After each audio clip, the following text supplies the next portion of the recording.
கர்த்தருக்கு ஸ்தோத்திரம். இந்த நாள் தேன்தொழி நிகழ்ச்சியிலே உங்களை நான் மீண்டும் சந்திப்பதில் அதிக மகிழ்ச்சி அடைகிறேன். இந்த நாள் இந்த வருடத்தில் ஒரு முக்கியமான ஒரு நாள். இந்த லெந்து காலங்களை முடித்து குருத்தோலை நாள் என்று ஒரு நாள் குறிக்கப்பட்டு இந்த சபை சரித்திரத்தில் இந்த நாளை நாம் குறித்து இந்த குருத்தோலை ஞாயிறு என்று நாம் கொண்டாடி கொண்டு வருகிறோம். இதை குறித்து வேதத்தில் என்ன போட்டிருக்கிறது என்று பார்ப்போம். இந்த நேரத்தில் யோவான் எழுதின சுவிசேஷம் 12ஆம் அதிகாரத்தில் 13வது வசனத்தில் பார்க்கின்ற வேளையில் இயேசு எருசலேமுக்கு வருகிறார்.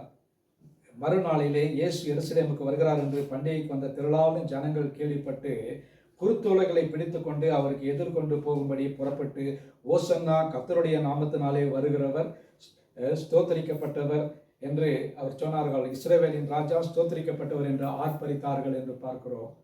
இந்த வசனத்தை பார்க்கின்ற வேளையில் இயேசு எருசலேமிலே பவனியாக வருகிறார். அது அவர் அடிக்கப்படுவதற்கு முன்பாக, சிலுவையிலே அறையப்படுவதற்கு முன்பாக, ஒரு வாரத்துக்கு முன்பாக நடந்த சம்பவம். இந்த சம்பவத்தை பார்க்கின்ற வேளையில் இயேசு ஒரு ராஜாவாக பவனியாக வருகிறார். அவர் வருகிற பொழுது அவர் குதிரையின் மேல் வரவில்லை, அவர் ஒரு கழுதையின் மேல் வருகிறவராய் இருக்கிறார். இதை குறித்து பழைய ஏற்பாட்டிலே சகரியாவின் புத்தகம் 9ஆம் அதிகாரத்தில் 9வது வசனத்தில் இதை குறித்து தீர்க்க தரிசனமாக சகரியா தீர்க்கதரிசி எழுதியிருக்கிறார். அந்த வசனத்தை உங்களுக்கு படிக்க விரும்புகிறேன். சீயோன் குமாரத்தியே மிகவும் களிகூறு, எருசலேம் குமாரத்தியே கம்பீரு. இதோ உன் ராஜா உன்னிடத்தில் வருகிறார். அவர் நீதி உள்ளவரும் இரட்சிக்கிறவரும் தாழ்மையுள்ளவரும் கழுதையின் மேலும் கழுதை குட்டியாகிய மரியின் மேலும் வருகிறவருமாயிருக்கிறார். கிறிஸ்துவுக்குள் பிரியமானவர்களே, இந்த உலகத்தில் ஒரு ராஜா வருவார் என்று சொன்னால் அவர் எப்படி வருவார்? அவருடைய சேனைகளோடு கூட வருகின்ற வேளையில குதிரையில் வருவார். ராஜாவினுடைய ஒரு பவனி குதிரையோடு கூட தான் இருக்கும். ராஜ கம்பீரமாக அவர் அந்த இடத்துல பவனியாக வருகிறதை நாம் பார்த்திருக்கிறோம். உலகத்தில் மகா பெரிய உலக அலெக்சாண்டர் என்று இருந்தார். அவர் கூட குதிரையில தான் வந்து இந்தியாவை மேற்கொண்டார் என்று பார்க்கிறோம். ஆகவே கிறிஸ்துவுக்குள் பிரியமானவர்களே, இந்த ஆண்டவராகிய இயேசு கிறிஸ்து அவர் குதிரையின் மேல் வரவில்லை, அதற்கு பதிலாக கழுதையின் மேல் வந்தார் என்று பார்க்கிறோம். குதிரைக்கும் கழுதைக்கும் என்ன வித்தியாசம்? குதிரை என்பது உலக பிரகாரமான ராஜ்யத்தை குறிக்கிறதா இருக்கிறது. கழுதை என்று பார்த்தால் அவர் மிகவும் சாந்தம் குணமுள்ளவராக, உலகத்தினுடைய பாவங்களுக்காக மரிக்க வந்த அவர் ஒரு தாழ்மையின் குணமுள்ளவராக அந்த கழுதையின் மேல் ஏறி வந்தவராக இருக்கிறார்.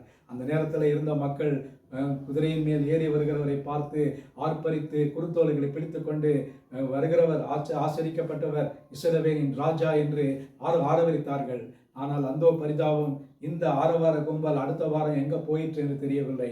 நாம நினைப்போம், நான் அந்த இடத்துல இருந்திருந்தால் நிச்சயமாக இயேசு இந்த குருத்தோலையில் இருந்தவர்கள் எல்லாம் அங்கு நாங்கள் அந்த இடத்துல இருந்த இயேசுவுக்காக குரல் கொடுத்திருப்போம் என்று சொல்வார்கள். கிறிஸ்துவுக்குள் பிரியமானவர்களே, ஒருவேளை உலக பிரகாரமான ராஜா அவர்களை விடுவிக்க வந்திருந்தால் அவர்கள் அப்படி செய்திருக்கலாம். ஆனால் அவரோ அற்புதங்களையும் அடையாளங்களையும் பிணியாளிகளையும் ரட்சித்து சுகப்படுத்தி அவர்களை விடுதலையாக்கினவர். அவருக்கு இந்த உலகத்தில் வந்த வரவேற்பு அதோ ஒரு வாரத்திலே முடிந்து விட்டது. அவர்கள் எல்லாம் எங்கு போனார்கள் என்று தெரியவில்லை. ஒருவேளை நாம சொல்லலாம், நான் அப்படி அல்ல என்று. ஆனால் நீங்களும் நானும் அப்படிப்பட்ட ஒரு கூட்டத்தில் ஒருவனாக இருக்கிறோம். ஆகவே இந்த குருத்தோலை ஞாயிற்றிலே நாம் நிதானித்து பார்ப்போம், இயேசுவுக்கு நான் எப்படியாக இருக்கிறேன்? அந்த குருத்தோலையை பிடித்து கொண்டு ஓசன்னா என்று பாடிக்கொண்டிருக்கிற கும்பலிலே தொடர்ந்து இருக்கிறனா, இல்லாவிட்டால் ஒரு வாரத்தில் குணம் மாறி போகக்கூடிய மனிதனாக இருக்கிறனா என்று ஆராய்ந்து பார்க்க வேண்டும். அப்படி செய்வோம் என்று சொன்னால் இது உண்மையிலேயே அர்த்தமுள்ள ஒரு குருத்தோலை ஞாயிறாக இருக்கும். ஜெபிப்போமா. நல்ல ஆண்டவரே, இந்த குருத்தோலை ஞாயிறை இந்த வருடத்தில் எங்களுக்கு கொடுத்ததற்காக ஸ்தோத்திரம். நாங்கள் மனம் மகிழ்கிறோம். எங்களுடைய ராஜா சாந்த குணமுள்ளவராய், ஆண்டவரே, கழுதையின் மேலும் கழுதையின் குட்டியாகிய மறையின் மேலும் ஏறி வந்த சாந்த குணமுள்ள தாழ்மையுள்ள தேவனாய் இருக்கிறதற்காக ஸ்தோத்திரம். எங்களுக்கு நல்ல பாடத்தை கற்பித்ததற்காக ஸ்தோத்திரம். ஆசீர்வதிங்க.